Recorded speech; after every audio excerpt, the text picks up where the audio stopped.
A baby is staring at you, that unblinking, bottomless stare babies do, locking onto your face and just studying it. And in that moment, you probably assume the baby has no idea who you are. That to them, you're a stranger, a blur, just another big face in a confusing world. You've got it exactly backwards. Because that baby might know you. Your face, your voice, your smell. Far better than you'd ever guess.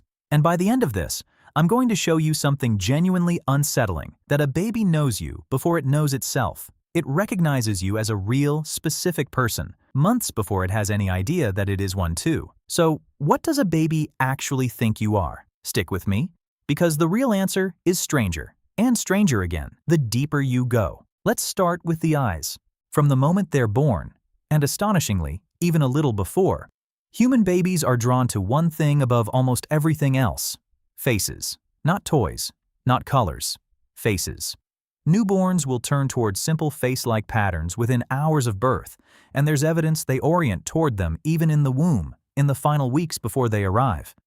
We come preloaded, hardwired, built to hunt for a face before we've learned a single other thing about the world. Sit with how strange that is.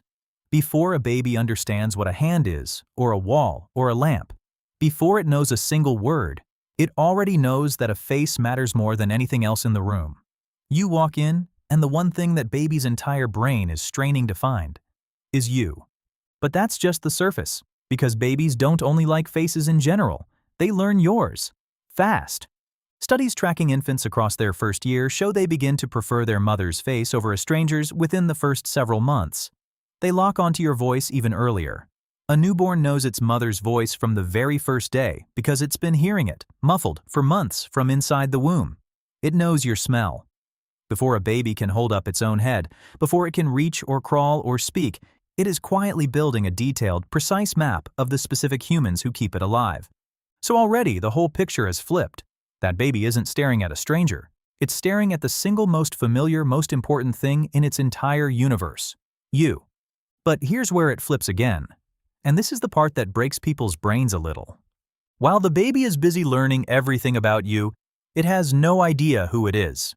A baby cannot recognize itself. Not in a mirror, not in a photo, nowhere. There's a famous experiment for this. Researchers dab a small dot of rouge on a baby's nose and sit them in front of a mirror. A toddler past about 18 months reaches up and touches their own nose. They get it. That's me. But a younger baby reaches for the baby in the mirror. They treat their own reflection like another child. They genuinely do not know that the face in the glass belongs to them, and it goes deeper. Before around 5 months of age, a baby can't reliably tell its own image apart from a video of a completely different baby. The idea of me, a single separate person, with a face and a body and an edge where you stop and the world starts, simply isn't there yet. It has to be built, slowly, over months and years. So line up the timeline, because this is the whole twist. A baby knows your face before it knows its own. It recognizes you as a separate, specific person months before it grasps that it is a separate, specific person at all. You exist, fully formed, in your baby's mind, before your baby exists in its own. And that leads to a genuinely uncomfortable question. If a baby learns you, your face, your voice, your safety, before it has any sense of self at all, then are you just someone the baby meets? Or are you part of the foundation the self gets built on top of? Were you, in a strange way, already there? Before they were? Now, before we go there, I have to clear away a myth, because it usually shows up right about now. You've probably heard that when you leave the room, a baby thinks you've vanished, stopped existing entirely. It's a great story. It's also mostly wrong. That claim comes from a flattened pop version of old experiments on something called object permanence, and developmental researchers will tell you it doesn't hold up. Babies start tracking that hidden things still exist far earlier than people assume, often within the first several months. A baby crying when you walk out isn't proof it thinks you've blinked out of reality. It's the opposite. It's proof of how powerfully that baby is already bonded to you, specifically as someone permanent, someone whose absence is worth protesting.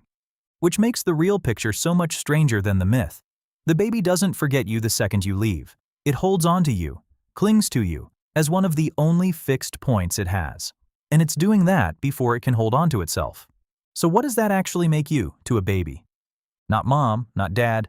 Those are words, concepts, roles, and the baby has none of them yet. It's something raw. To a newborn, you're not a person it has met and filed away. You're part of the structure of reality itself. Picture what a newborn's world actually feels like. No words, no names, no grasp of objects, of time, of cause and effect. Just a roaring flood of light and sound and sensation, with no map. And in the middle of all that chaos, a few things keep coming back. A particular face that appears when everything is wrong and makes it right. A particular voice that calms the storm. A particular warmth and smell that means safe. The baby can't name any of it, but it learns the pattern before it learns anything else on earth. That's what you are to a baby. Not someone standing outside it, being looked at. You are woven into its very first wordless sense of how reality works. Into the raw feeling of safety itself. Before the baby has a self, before it has language, before it knows what a parent even is, it has you. You're not someone the baby knows about. You're something the baby is built around. And here's the part that should give you chills, because this is exactly when it matters most. In those first months and years, a baby's brain is wiring itself at a staggering, once-in-a-lifetime rate. And a huge amount of what it's wiring is built on those constant, reliable faces. The you that shows up over and over, calm and warm. That isn't just comfort. That's architecture. You become part of the scaffolding the child's entire sense of safety, and eventually its sense of self, gets built upon. Which circles us right back to that stare. When a baby locks onto your face with that deep, silent, bottomless look, that isn't confusion. It isn't an empty stare. It might be the most focused that little brain ever gets. It's pulling you in. Your eyes, your face, your expressions, and deciding, at a level far below words, that you are one of the anchors of existence itself. So, what does a baby think you are?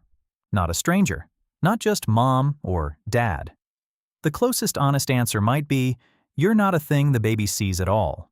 You're part of how the world feels. You showed up, fully real, in that baby's mind before the baby did. A known, trusted, essential presence before that child had any concept of being a person who could know or trust anything. We assume the baby is the one who has to learn who we are, but it's stranger and gentler than that.